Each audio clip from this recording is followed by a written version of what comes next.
The world, the ego-based world, and our ego thrives on an identity crisis. If you know who you are, it's over. Nobody can get to you. Nobody can penetrate the mind field, the consciousness. There's no insecurity. There's no anything. Someone comes on to you, it's not even an option. You know, whether you're single or partnered, when people come on to you, it's not even an option, which starts to eventually part the sea, and there's just not even people bothering because they can sense. You just don't mess with them. You know, there's not, that thing that, hello, I am Lance LaRue, I am the quicker picker-upper,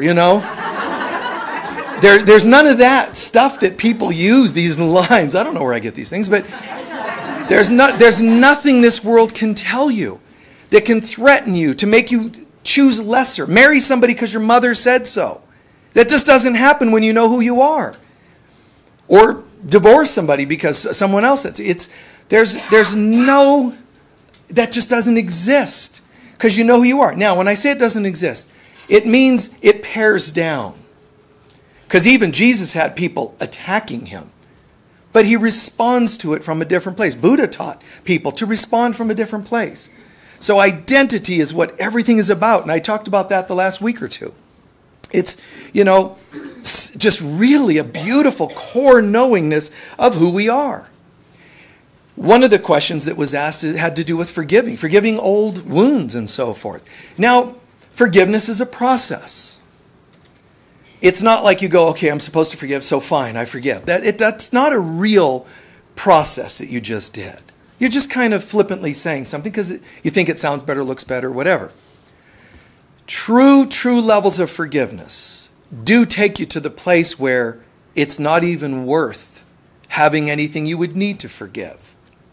Because you can hit it from 50 different angles, and all of them, when they're truth-related, they don't hold water. The reason to hold a resentment doesn't hold any water. There's no value to it. It's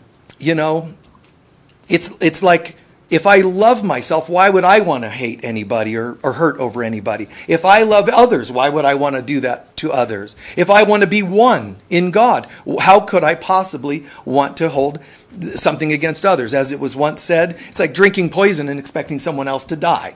It doesn't make any sense. I'm going to hate you. I'm going to resent you. I'm even going to gossip about you to try to assassinate you characteristically, your character. But I'm the one dying the whole time. Because I can have resentments for you, and you and I could have a struggle. You could actually go somewhere and do your own healing work around it and be done. If I carry it, it doesn't mean I get to drag you back into another life with me. The universe is going to go, well, the other party in the Michael hate drama, they've cleared it. Do we have any volunteers that would, and you'll get a volunteer. I don't like him either. And they'll step up. You can't make other people be there in your hate dramas. So forgiveness means retiring yourself, your part, your role. And also it means wishing that upon others, that they can accept peace. If they don't, they get to continue it in their own way. Somebody else has to step up and incarnate as their actors on their stage. But it's important to remember this, because forgiveness is not what people have, led us to believe. It's not really this hard thing or a gratuitous thing. It's really something that comes the more you grow and get insights. To me, revelations and forgiveness are the same. As I practice forgiveness, I start to have revelations about what forgiveness is. As I have revelations, it takes me into deeper levels of forgiveness. What are revelations? Moments of epiphany, God moments, God epiphanies. How do you have God epiphanies when you're resenting? That's mutually exclusive. It doesn't make any sense whatsoever. So as much as we read the books and do all the things that we try to do and eat healthier and do yoga and all that, nothing works for us like forgiveness. Because if I go and do my yoga and eat my hummus or whatever you call it, if I do my yoga and eat my hummus, I'm still not doing any better. If I die tomorrow with a spoon of hummus in my hand, I'm actually coming back with the same problems. They don't go, well, since you were a vegan, you're fine. You don't even have to incarnate again. They're going to say, let's check your heart. No, you better check my spoon. No, let's check your heart. Still holding resentments. We'll set you back, with that, send you back with that person, and you can vegan out together or whatever, I'm not making fun of diets. I'm just saying it doesn't matter how much you do on the outside. I could just as well said, yoga. You could be absolute expert at yoga. If you're resenting, you're not even understanding yoga, because it means to yoke with God. How are you yoking with God while you're hating someone? God says, I love my son. It's a figure of speech. I love my child of God. Well, thank you, because I'm that. I really like that you love me. Have you heard lately any of the rumors about that person? That doesn't work. God's saying you cannot speak about love for me, God, when you still hold something against others, because we're all one. You can't say you love me and hate your neighbor. He even says in Jesus' terminology, that makes you a hypocrite. Strong terminology, but it's the truth, because you're contradicting what you're saying. I love God. It's people that I have a problem with. People are the reflections, manifestations, and projections of what we perceive God to be. There's not just people that have let you down. You think God let you down. And you'd like to think you don't think such thoughts, but you do. How could you not think that? We're sitting in this world of hate and limitation. There's gross things that happen on this planet. There's abuses that you don't even want to know about that are just so disgusting. And there's a part of us that thinks, and some people verbalize it, if there's a God, how could this be happening? That's what we all think on some level, which means we're having doubts about God. We have faithlessness that people would never want to own. If you truly have faith, you're back to the level of forgiveness and understanding. I'm going to forgive this person for what they did. Now wait, let me go to a higher level. I'm going to forgive this person because at some point they're going to clear this anyway. That's faith in who they are. At some point, you're going to get over this. You can have a person who's a real jerk in your life, and you might subconsciously be thinking, and one of you asked about divine observations and so forth. This idea of, I'm going to see the light in another person is profound, but it can't just be something we say. It means I actually believe it's there, and I'm the one with the issue who can't see it yet. Instead of, if only they would clear themselves, I would see it. This is what the Hawaiian prayer Ho'oponopono means. It's basically saying, sorry, not you're such a bad person. It's sorry that I haven't yet stepped up to the level of consciousness it takes to see your perfection. How do I know? Because you look like a jerk. Look like it. To who? Moi. Because Jesus gave us such challenging examples. Forgive them, they know not what they do. I mean, you can barely do that with the phone company. Try to do it with all of humanity. You can barely get past an electric bill and think that and hold that thought. Somebody you go out on one date and they end up choosing someone else to continue dating. And it's like, it rubs up against my inadequacies and my hurts from the past and memories and programs I've got. That's projecting all that stuff on that person. For all you know, they were on their way to the second date and they got hit by a car, they're dead, and you're the only one holding on to this.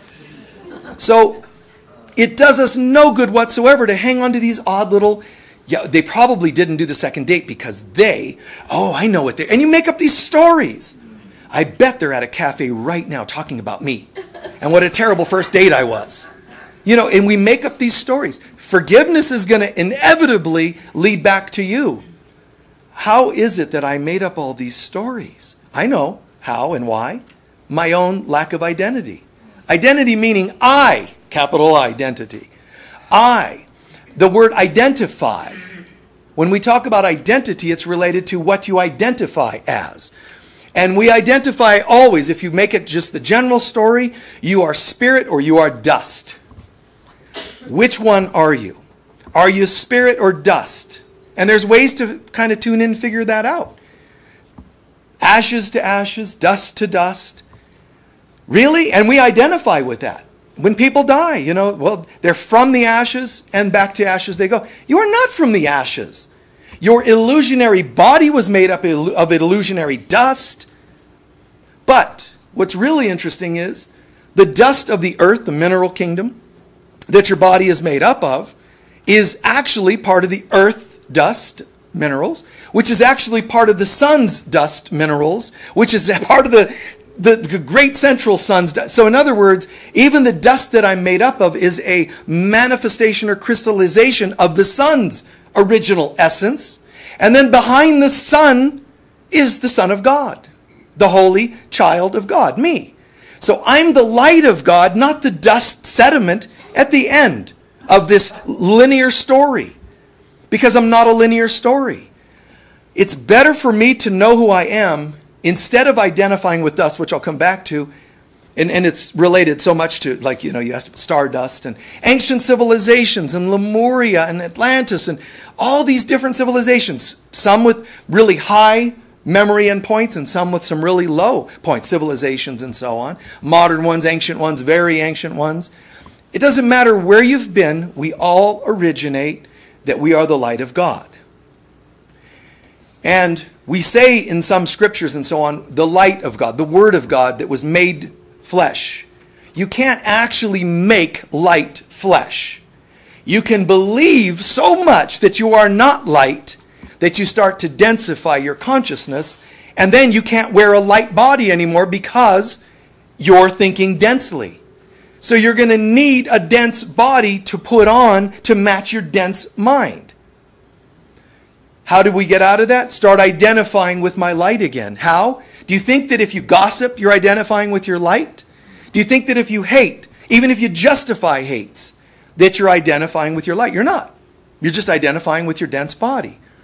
If I make you afraid of the next disease that you might catch, I'm pulling you into dust. Ashes to ashes, dust to dust. I'm gonna, in my density, I'm gonna work your mind and say things about you. Oh, you're aging.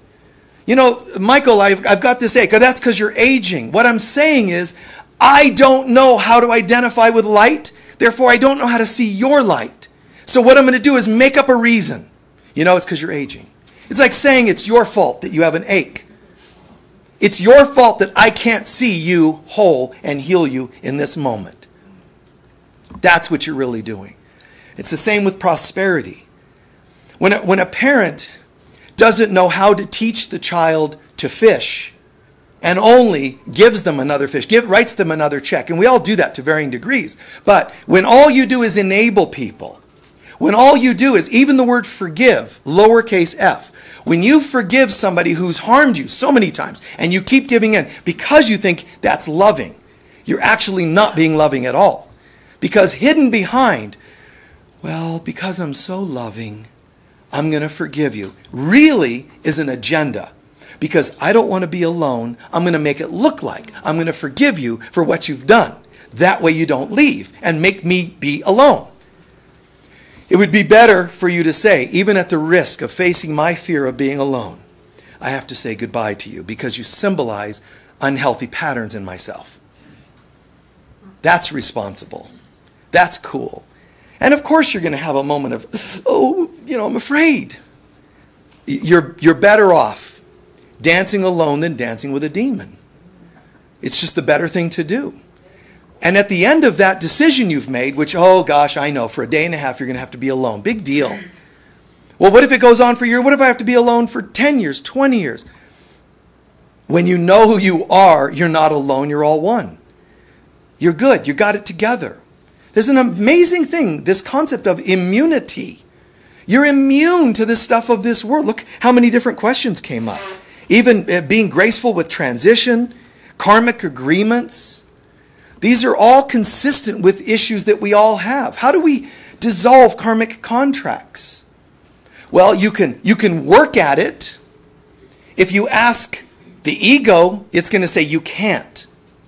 But of course, when the ego sees that you can't, it's going to tick you off and make you try harder. It's going to try another tactic, from bad cop to good cop.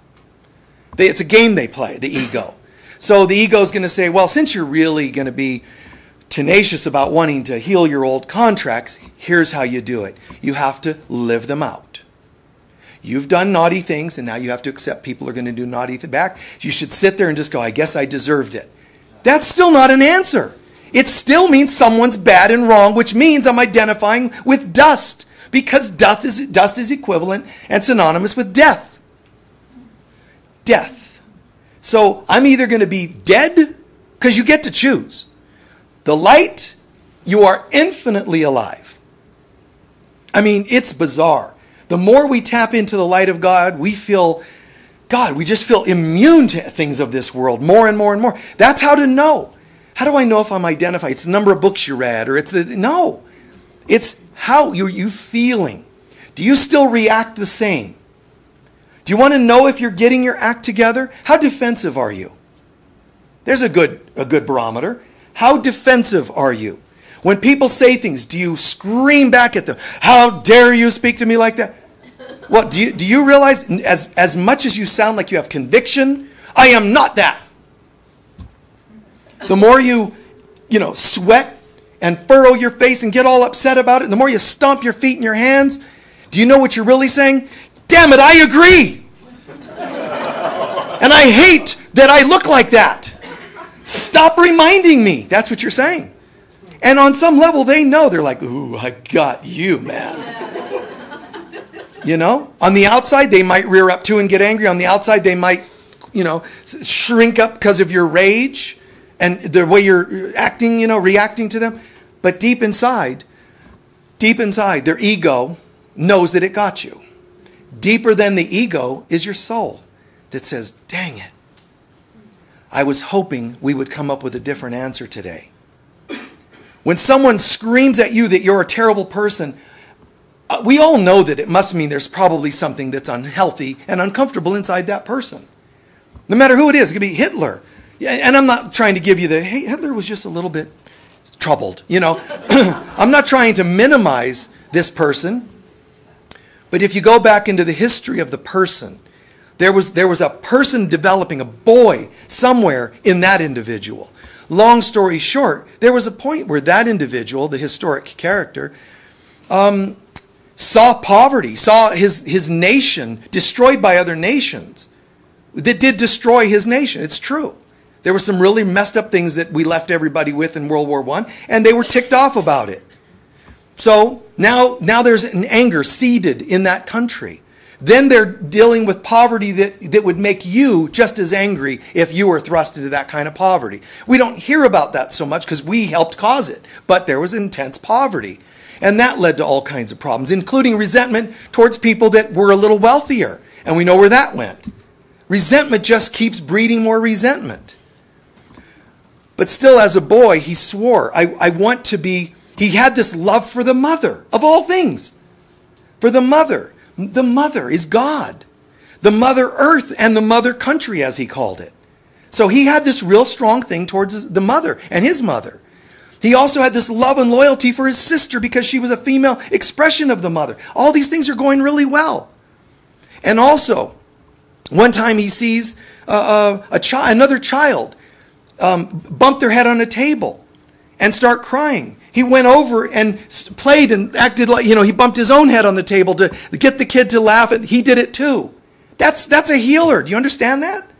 That's a person of compassion. In dugouts, when he fought in the war, in dugouts, he would even use his little bit of bread and rations he was given to feed even rats. Any living thing, birds. There was something of hope that could have been there. But the hate can destroy just about anything. It can destroy everything except who we really are. And that's a choice that he made. Oh yeah, because he's a bad guy. No, no, no. You and I have made the same terrible choice several times in our life. It's just not nationally. Every decision we've made, dating someone that didn't reflect healthiness, was just as foolish. Anytime you choose fear and hate instead of love, it's the same. Just because one's in the papers, it doesn't make it worse. I need to own my own mistakes, missed opportunities, mistakes. I blew it. Oops. Now what should you do about it? Just bounce back and get the lesson. Certainly not hate yourself or dwell on this. But I'm going to try again. Take 2 and work it again. And the nice thing is, I don't have to, if I make a mistake in dating, I don't have to date again to get it. I can get it in here. I'll just see it differently. I'll just ask to see, what could I have done differently? You might have paced yourself in that relationship. Yeah, you might have paced yourself. You know, sessions I have all the time talk about these irrational decisions we make. A job we took that we hate. Why did you take it? Well, I had 2 job options and this one paid more. So you knew you might not like it, but it paid more. And it's still paying. You see? You're paying the karma of having made a poor choice. There is no God in the sky that's actually designing this for you. Beloved whole beings, I want you to go through hell today. It doesn't make any sense whatsoever. There's absolutely no God saying, listen, I know that there's healthy kind of soulmate waiting for you over there, but I want you to meet this person instead. It's going to be terrible, but I just want to see how you do. This isn't God. There isn't a God that doesn't know and needs us to be its experiment. It doesn't work like that. You're welcome. These are our choices. The hell we have is the hell I've chosen. And you could say, but I didn't choose certain abuses and I didn't choose. Again, I don't mean you consciously chose X, Y, and Z. But every time you and I forget who we are, you just made a choice. Because when you forget who you are, everything that reflects not knowing starts to enter your life. And all the not knowings, it's like saying, you know, calling all cars, calling all humans, anybody out there that could easily reflect me not knowing who I am, please, bring it on. And there's all kinds of people. I mean, the dating websites are filled with them.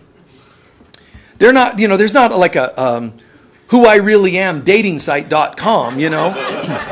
Everybody's looking for love in all the wrong places.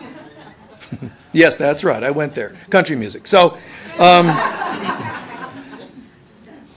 but the graceful transition that was brought up about this concept of death, is it really ashes to ashes? That's like an ego statement saying, I won. You died not knowing who you were. I won, and that's the ego. And you don't die just at the end of your mortal life. You die every time you choose death. And you're choosing death every time you identify with dust, dirt, mortality, limiting beliefs, even just limiting belief system. I don't mean the ultimate like a form of an ending or a death. Even just a limited thing is still not God. And if it isn't God, it's the opposite. You don't have like half God and then half dust. Every decision I make is identifying with one or the other, and every decision I make is actually taking me in that direction. In other words, I'll have the karmic repercussions of that particular decision. One of you asked the word God compass. That's your God compass. Who am I? Any decision I make that brings me more of a feeling of God, like love, peace, joy, that is your God compass. It sits right in here. The problem is, as most of you know, like the way the inner ear works, you know? The inner ear is an interesting thing because it's kind of like synonymous with our equilibrium, which is not an accident. If we use that metaphor as being God, our God compass is our life's equilibrium. The problem is the inner ear will adjust when you start steering off course, like in a plane or wherever else it happens to be. When you steer off a little, it starts adapting to the illusion you're choosing and allows you to forget your center. So hence a plane crash can happen because the pilot, their inner ear adapted. They didn't know they were heading downwards. And that is an example of the ego, what it does to us. It can get us off even slightly, and off slightly in a long enough trajectory is going to end up in a bad place. Is that making sense? So I need to override even my inner ear. I need to use my God compass. Feelings. The inner ear is another expression of fear. I need my God compass. To the best of my ability, Does this decision resonate with peace or happiness or love? Feelings, not ego feeling, not my version of love. It's going to give me what I want. Because you could then justify every date. Well, I thought they loved me, and you're dating Jack the Ripper or whatever, Well, I thought they loved me. Yes, I don't mean some twisted version of my version of love. I want some immediate gratification. All that is addictive again. I really want to know what love is. Song Foreigner sang, I want to know what love is. And it's a funny story behind it because the guy who wrote the song, which the guitarist from the band, he just, one middle of the night, it came to him. This is not a song. A revelation came to him. I want to know what love is. And he runs to his bedroom. His wife's sleeping because it's the middle of the night. Honey, I got a new song. I want to know what love is. She's like, what do you mean you want to know what love is? What do you think we've been doing? That's your first reaction. He needed to kind of go, wait. I mean, I want to know what love is. And one version of the story is even when they went and sang that in the studio, they realized we want a background choir. So they hired a choir to come in. A choir that was a completely different race than himself. They came in, they sang the background, but they couldn't get it right because there was this racial tension in the studio. You're trying to sing I want to know what love is, and everybody's hating each other. Who do you think you are, singing and we're just background, or you think you're this, and back and forth. And you know what the leader of the choir did? All right, it's so palpable, the hatred in this room. Let's all, band members, choir members, the pros that are millionaires and the others that are struggling to be singers, let's all get in the middle of the room. We're going to sing the Lord's Prayer. When that was done, everything came together. Everything gelled. Everything came together. And that's why in the rock video they made, you see a scene of them all hugging and laughing. They were replicating and showing you what had happened. It wasn't like it started that way. It's like, I want to know what love is, with this weird thing happening.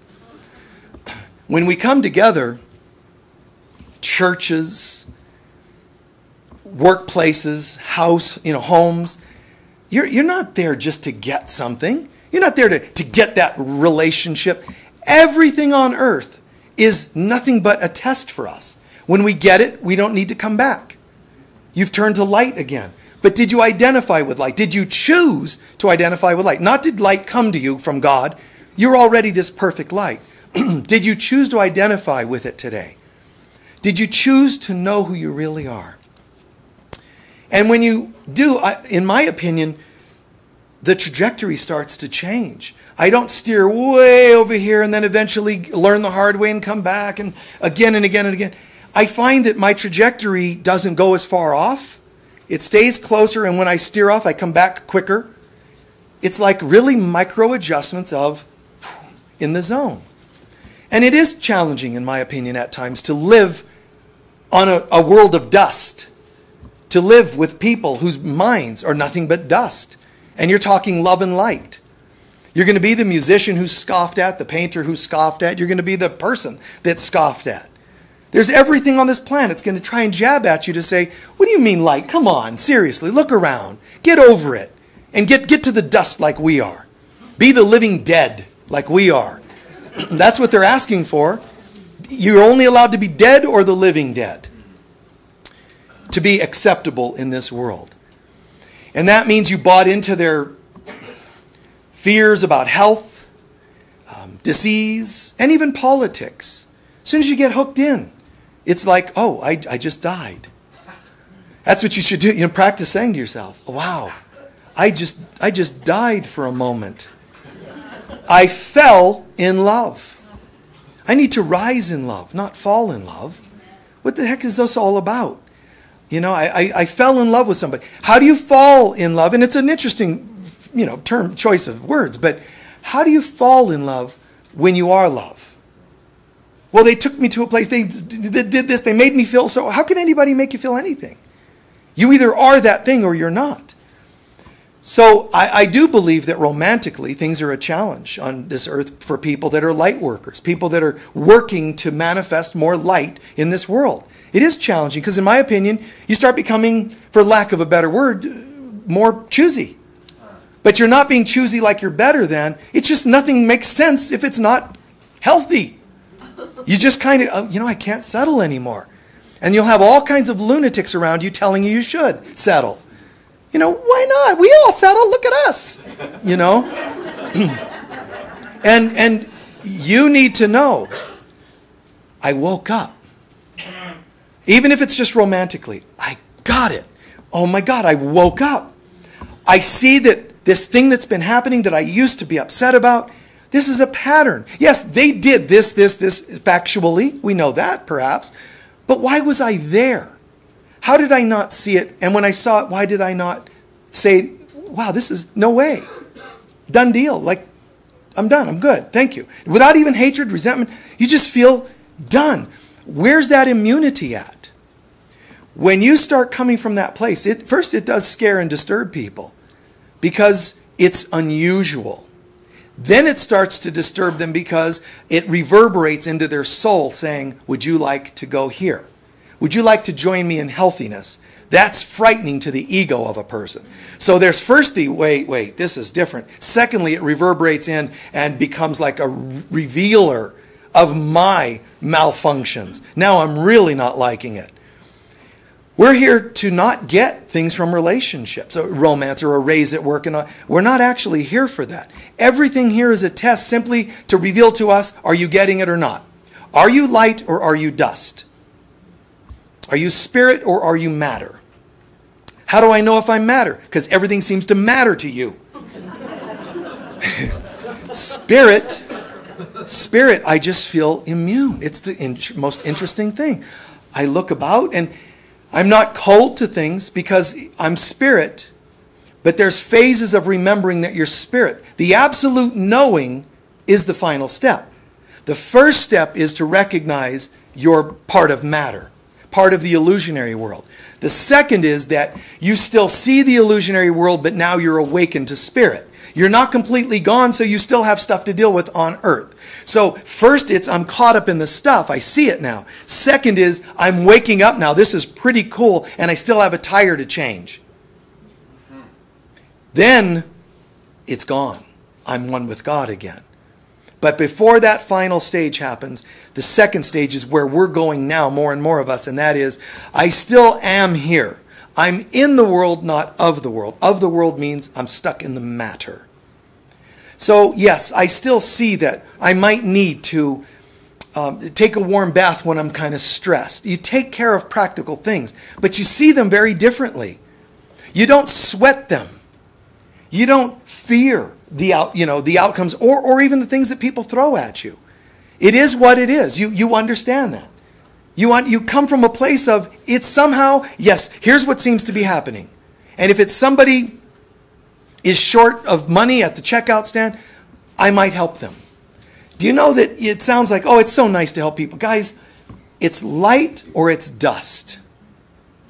When you help the person at the checkout stand, what you said to them was, I actually love you enough to help you because that's affirming that I believe that they're light.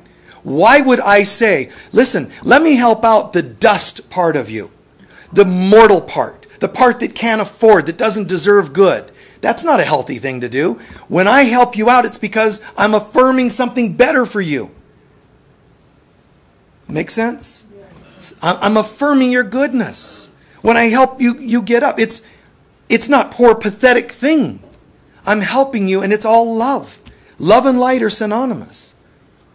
So I'm seeing you in that place. But what's going to be challenging is not the people that you extend love to in those forms. It's going to be the ones that don't look like they deserve it.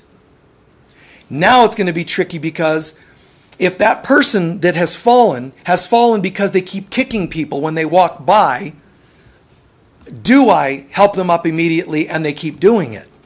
At some point, it's also healthy to say, tell you what, I won't help you up this time. Why don't we start talking about why you're kicking people while you're still down? And sometimes that's the right thing to do.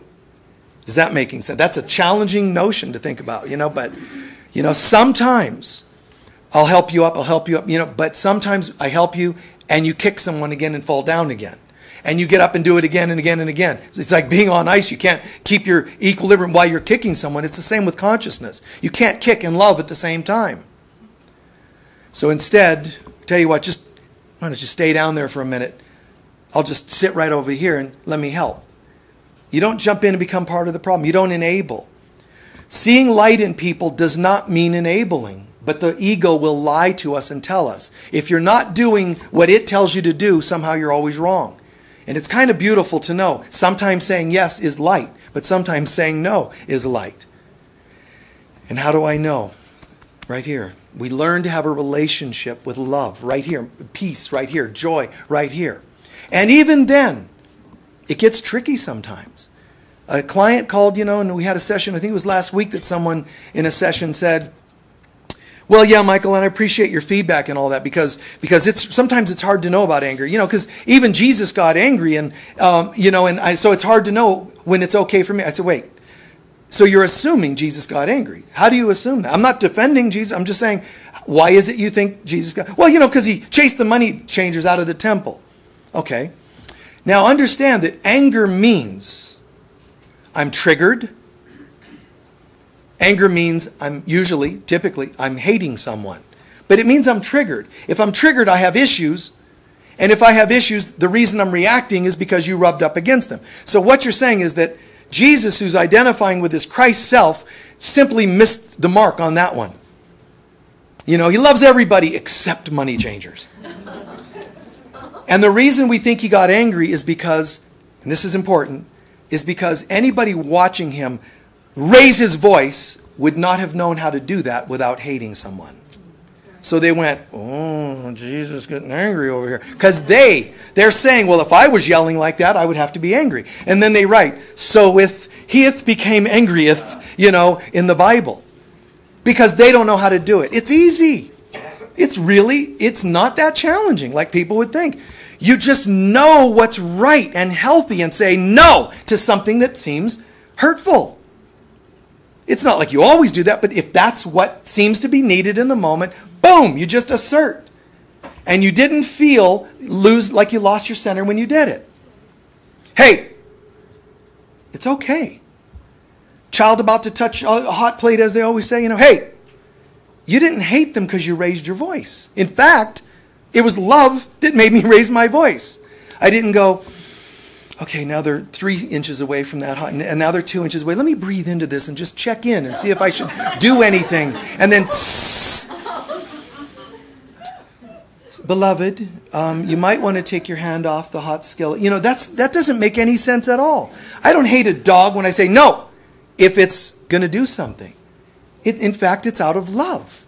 It's actually the greater good for everybody to know. So Jesus to say, and I'm paraphrasing, what is wrong with you people? He wasn't saying there's anything wrong with a craftsperson is selling something and a musician is accepting donations for their beautiful music. He was talking about people that were doing day trading in a church and making money off of it. They weren't doing anything of value where they were giving and receiving. They were just making money. So it was something that was purely selfish. And his point was to say, how can you be in a place of selflessness and doing the exact opposite? He wouldn't have gone into a building where they were trading if a building was for trading and tell them they were doing the wrong thing. It wasn't even money or trading that he was saying was the problem. Hypocrisy was what he was saying was the problem. You're saying that you're of the light, yet you are clearly of the dust. It's dangerous, he's saying to them in his own way. It's dangerous. And then, as we're going to start coming towards a close, one of the astounding things in the teachings, the life and teachings of Jesus, is notice, again, because your defensiveness is very telling. How much you get passionate or defensive in your defensiveness when people say things. Now, I'm not going to call anybody out on it. I'm asking us to just watch ourselves. The more you need to defend yourself, it means the more likely there's a possibility that you already have doubts about yourself. You see? It's whatever the case may be. Jealousy, I mean, I remember being a kid and liking someone, and if someone else, I remember feeling that, kind of jealousy kinds of things. Now it just doesn't seem to matter to me. I can't even imagine. I've had close, intimate friends of mine where I've said, if anybody, because we're enjoying each other's time, that's great, it's beautiful, it's very love-based, but I still said, and if ever you come to that place where you need that to become a completely committed, monogamous marital partnership, I actually will be with you praying that come to you. It wouldn't be me. For no bad reasons other than this isn't what I'm doing. I'm here, my work, I'm married to, this is my work. That's number one for me. So you probably could get to a place where you say, I don't want someone whose work is first and I'm second. And I think that's beautiful because you know what you want. It just wouldn't be me. So I'm being true to myself, and it would be a lie, for me. And I did that when I was a kid, got married, and it was very evident. I'm gone all the time. It just doesn't make any sense. So, at some point we realize, okay, the more I get defensive and attacking is the same as defending, believe it or not. Because when you seem to attack me, you're actually reflecting my own doubts about myself. When I defend against it, all I did was confirm my suspicions about myself. When I know who I am, it's going to sound more like an echo than a thing. It'll be more just like an echo out there. Like, wow, what is that sound? Oh, someone's reflecting some doubts I'm having. And if it was something like an insecurity, no, I want you to like me more, and I want to be prettiest, and I remember saying that to a person in high school, where I heard them on the phone with somebody exchanging something, and this part of me thought that and felt that and said, wow, because we're like kind of getting together, a relationship, and I thought, my response was, I would like to be that for you. And that's, that's just human stuff. It's okay. And now, for the most part, I kind of, I can't imagine that. So like I said, with these friends, I was like, hey, if that comes to you, how could I not want you to have these other things in your life if that's what you feel like you need and look for? And it doesn't change the love at all. One person, when we parted ways, I was talking to them for at least a half a year, maybe a year, but at least a half a year on the phone, counseling them with dates. Michael, here's what they're doing now. What do I do? Well, tell them this and tell them, I was like Cyrano, I was like, okay, hiding in the bushes, giving them relationship guidance. And we were together for a year or two, pretty close. And here I was, overnight, it just shifted, and the love is still here.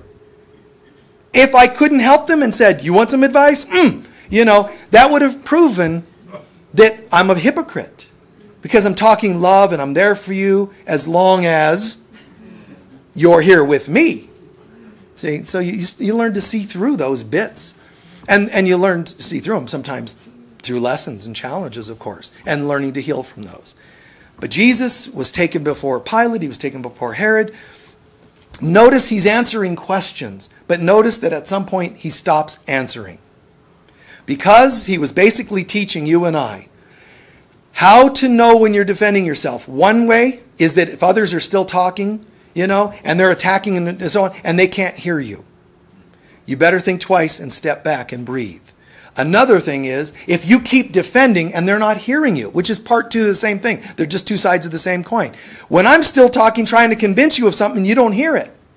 When you go into a courtroom and you're being attacked for something, the prosecution's going to try to say, and you did this, this, this. Have you ever seen Perry Mason? Are you old enough like me? Have you ever watched any movie about a courtroom or heard of one or been to one?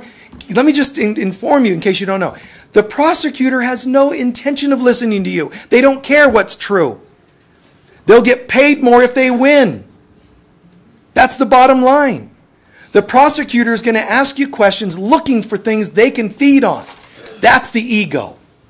Furthermore, when you do say, well, actually, no, and you want to correct them and tell the truth, they're going to take the conversation somewhere else, right? Why? Because they don't want you to accidentally leak out what was true. And that's this world. If you keep defending yourself, at some point you have to stop and say, wait a minute, I'm defending and they're not even hearing me. So why am I wasting time? It's because I'm so insecure, I'm actually sitting here trying to convince myself. Okay? It's dangerous territory. This world is a world of dust, and you and I have to learn to start saying, do you want to water and feed? There's a saying, whatever you want to grow, that's what you should water and feed. What is it you want to grow? I had somebody, what a beautiful soul, say just to me this week, Michael, I was going to another spiritual center, don't really like and agree with what they're teaching. They don't even live here. They're somewhere else, far away, and said, I'm going to just start sending donations to you. Why? Because I want to water and feed that. What I want to see grow, which is your ministry, as they're saying, I want to see that grow. Now, I'm not like an ambitious ministry, like I want to have a chapter in, Indonesia. And I don't have any kind of ambitious stuff like that. I'm not going to start a religion. That's not what they meant by support. They meant these kinds of teachings. And they're saying, I want to water and feed that. I want to feed what I love. So if you want to feed a relationship, if you have one that's worth saving, then you have to feed it. Water and feed it. Now, you can't just do one, because a guy can work himself to death feeding a business with hard work and not have a good spirit about it. The water is the waters of life, metaphorically. You need to bring spirit into the thing you want to feed as well. Don't just write checks. There's, and I appreciate that, like to me or to Unity of Sedona. And I think it's wonderful. Thank you, because the support, believe it or not, that's how we live like anybody else. That's how we survive, the income. But if all you do is write checks and there's not a feeling with it, it's different. You see, it's different. I've had people in my life offer things like that with odd agendas, and it's just different. I'm not interested in that. And that's why some people that say, I don't have a lot to donate, but I want to say how much I appreciate, that still feeds the soul. Do you want to feed your spirit or the dust? It's very simple math. If you want to feed your spirit, if you want your spirit to grow, if you want to identify with spirit, water and feed it. If you want to identify with dust, very simple. Either die or be part of the living death. Because that's how worthless and dense dust is. Dust. All we are is dust in the wind. Or as Bill and Ted said it, dust, wind, dude. It's a scene from a funny movie. Anyway. Did anybody see that? Dust to Socrates. Dust, wind, dude, Socrates. Brilliant, I'll have to use that someday, or whatever. But dust. Do I really want to equate with that? Do I really dissipate and become nothing? That's what the one world's telling you. So if it tells you when you die, you actually cease to exist. That's not just a belief system, guys. That's an affirmation. It means I am nothing. When I die, I disappear. It means I am nothing. And that's a strange affirmation. How could God, which is everything that is, become nothing? And I'm an expression of God. I am as God created me. I'm an expression of God. I am God. And I'm made in God's image. How could I just disappear? Okay, well, that you can get that philosophically. If, at the end of life, you become part of something else that's greater. That's fine. But that's really powerful and philosophical. How about just each incident in our lives?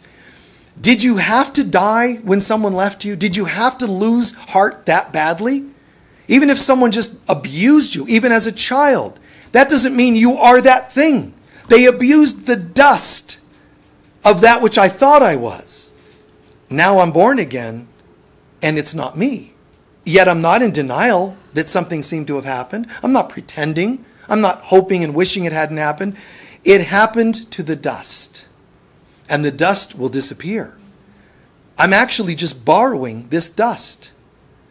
A being to be seen by you, a being can be spirit, right here on this stage. And that being can materialize.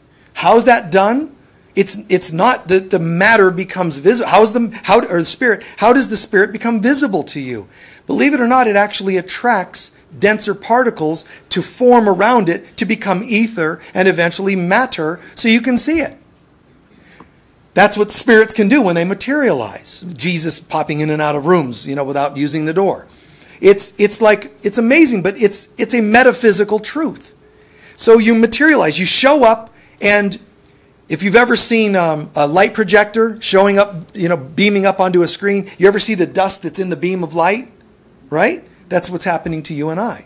The beam of light is you, and the dust particles start coming towards us, except that the difference is they accumulate around us, materializing us so we can be visible to somebody. If it accumulates dust vibrationally compatible to her consciousness, then you wouldn't see me if I were the one trying to do it. It'll be compatible particles to my consciousness, but also because that's what you expect to see. Hi, I'm Michael Murdad. I'm going to appear now, and if all of a sudden I was, a 4 foot, 90-year-old female, it wouldn't be conducive. It wouldn't be congruent. My consciousness will attract particles that look like me for you. That's what happens and would happen if somebody materialized. However, I'm also saying that's exactly what happens every lifetime. We already are attracting particles that do represent our consciousness. And the one that manifested and says, I feel a confidence. There's an air about me. There's some vibration about me. And everybody has it. But not everybody has it in a grand kind of a way. So many times there were individuals that said, I remember one in particular, they said, this was, I think, the producer of the Beatles, and he said, it was an interesting thing. Any one of them had this aura about them, as did Elvis and a certain actor and a politician. There's an aura. And they're not always fantastic, beautiful auras, but there's something, there's a vibe. And this guy said, any one of them, you get two, and it's like exponentially, it starts changing. And then a third one, it's like, whoa. He said, but when you added the fourth of them, something happened in the room you couldn't describe. Something happened.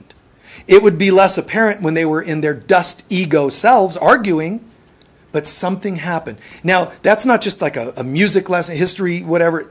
Try to get the essence of what that sounds like the magic of that. There's this perfect boom in the room. And nobody else, for years and years was allowed to be part of that and penetrate that. But there was this vibe. The only problem is they believed they needed 4 of them to hold that vibe. They weren't quite the same individually. And I'm saying you and I are that, the 4 of them combined, the 4 of them, and even more. Far, far more when we own who we really are. But it's kind of weird because part of us thinks if I walk in a room and everybody notices, it makes you kind of shrink and it does. It's a little intimidating to hold a high vibe. You just want to kind of blend in sometimes. That's what you'd like. And it is odd. It's uncomfortable. But why? The God self is going, what's so odd about this? I am that I am. I am as God created me. That's the vibe we should be putting out. What we do is go, I'm not so sure. Shrink down. This world has taught us to live small if you want to get by. This world will crucify you if you get too grand, and it's a lie. Get too grandiose, ego-based grandness, yes, problems. Being who we really are, in our day-to-day love and respect for each other, in our day-to-day acts of kindness, there's not going to be a negative recourse that comes from this. It's just goodness. And if one in so many people get triggered by it, let them get triggered. That's fine. A part of me just thinks, the human me and the spiritual me combined I kind of think, gosh, it's kind of a bummer, because I would like them to not have gotten triggered and really heard what I was trying to say instead of coming from a triggered place. There's a part of me that kind of wishes that they didn't get triggered, because it would be beautiful if everything were just perfect, right? But the fact that they do, we have to accept that. I mean, I've had people who don't listen to me, don't come around because someone else told them not to. He's a jerk, and they just go with it. But I understand it. Part of me once got more hurt by that. Now I understand it. And I love having the understanding that if someone else is going to listen to someone else's feedback, gossip or whatever it is, I don't think they're a victim of that naughty person who was gossiping. I say they chose to listen to that. They opted to listen and they didn't have to.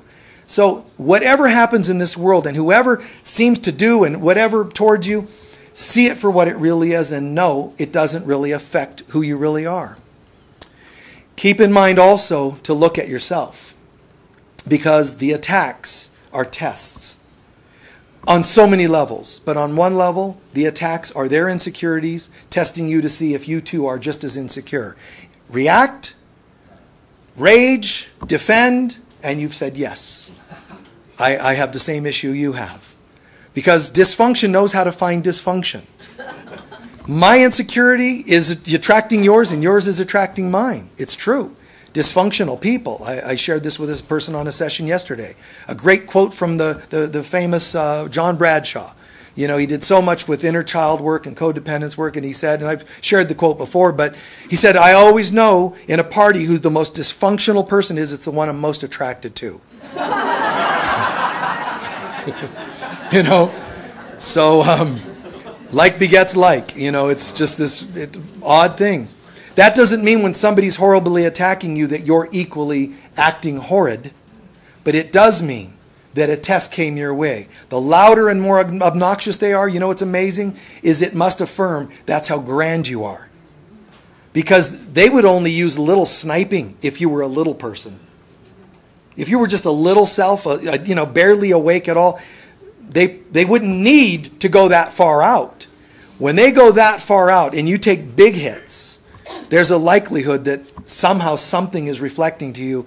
You're starting to hold this vibration, you see? And you better think twice. And so a volume that big comes your way. And it's an interesting thing. By nature, I'm fairly shy as a person. I'm a fairly shy person. So having been on stage and doing things like this, it was terrifying for the first many times I talked. I mean, I'd feel, you know, butterflies and nervousness. That isn't the God self. And so what am I going to identify with? The fears, the little kid that was abused enough that I became insecure and shy, right? If that guy comes onto the stage, oh my God, any one of those people is my family again, and this and that. You see, that's what you're doing. You're portraying all your stuff again. So I had to choose identify with spirit, not dust. Identify with spirit that says, when you see me, you see the Father, Mother, God. I'm here just to represent that which sent me. Here's the message. You might like it, you might not. And stay somewhat clean and objective. So do that in your romance, do that in your parenting, do that in whatever you do in life. Do your best to identify with spirit, bring as much spirit as you can. Bring love, bring happiness, bring gifts of peace to people. Do your best, and not everybody's going to dig it all the time. When they challenge you with them not liking it, it's a great test for you to decide, what can I learn from this? Keep reacting and defending, and you're affirming your smallness. And affirmation, not only in my actions, but even affirmations in my words. When I start to doubt, I am as God created me. Something like that. It brings me right back to center. Let's please take a few centering breaths.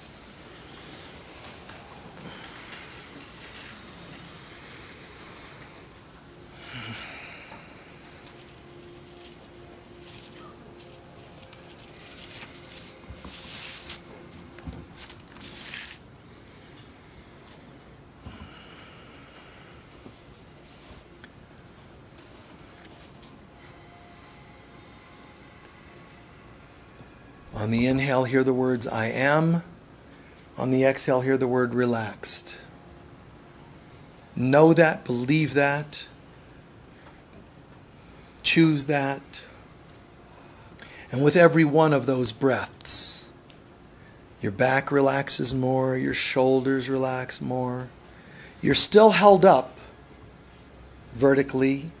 You're still held up, supported, but there's a peacefulness that starts overtaking you in a good way. I don't have to be tense to sit up. My mind can be at peace. I don't have to think to know. I don't have to analyze to discern.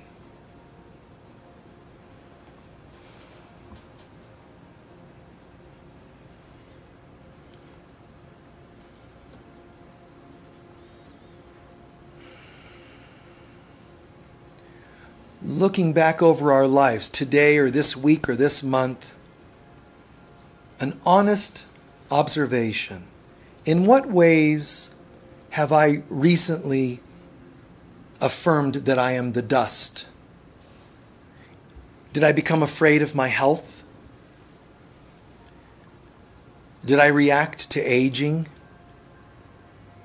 Did I feel alone, unlovable? Was I manifesting fear around prosperity or lack issues? In what ways was I identifying with dust?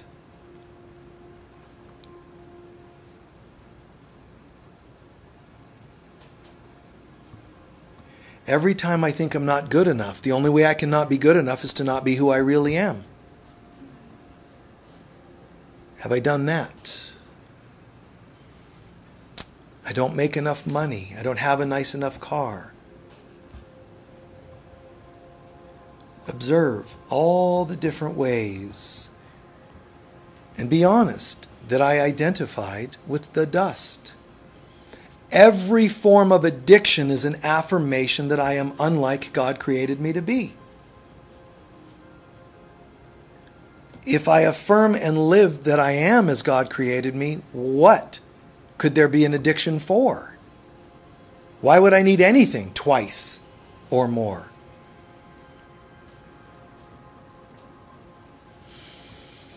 Going over the same old lessons in life. Betrayals or hurts or backstabbing or people ruining you financially, whatever it happens to be. We take responsibility and we see it. It's a pattern that's not part of my real self.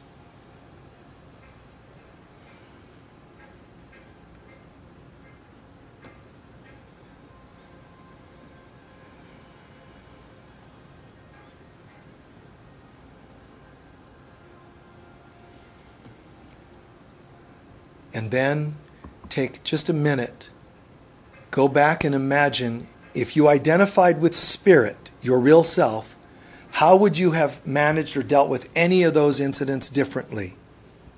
And if you can see yourself doing it differently, it's then programmed into your mind, and the next step is that the universe will help demonstrate it in our lives. But let's get it in our minds. What would it look like if I had responded to any of the same things that I just thought about, if I responded with a knowingness of who I really am? How would it have looked different? And let's take a moment with that.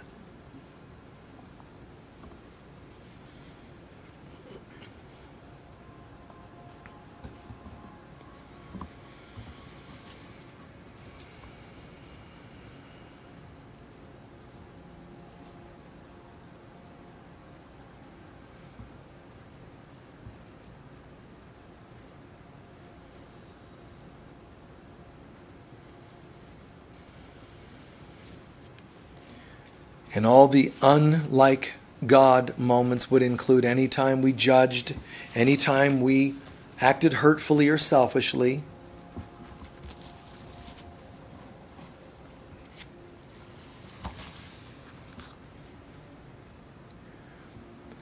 And in this we choose to forgive ourselves.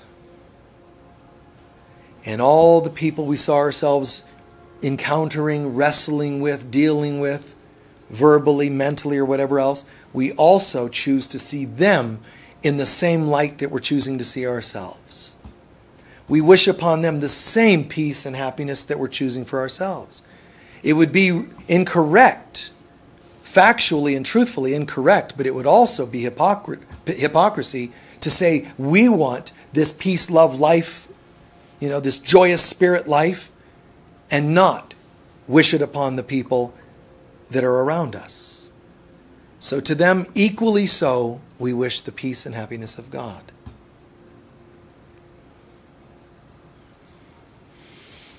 If there's any residual stuff left for those people you don't know what to do with, then just recite the words as you look at them. Forgive them. They knew not what they were doing. It doesn't justify what they did. It just affirms the truth, which is they could not be God and know what they were doing, or choose to even do it.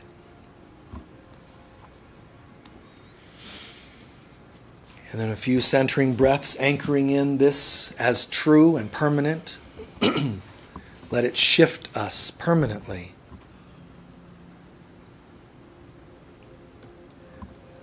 And then rest.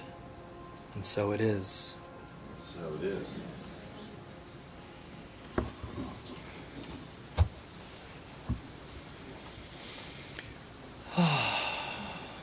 Nice. Very, very cool. Very beautiful. Nice tranquil energy. Thank you.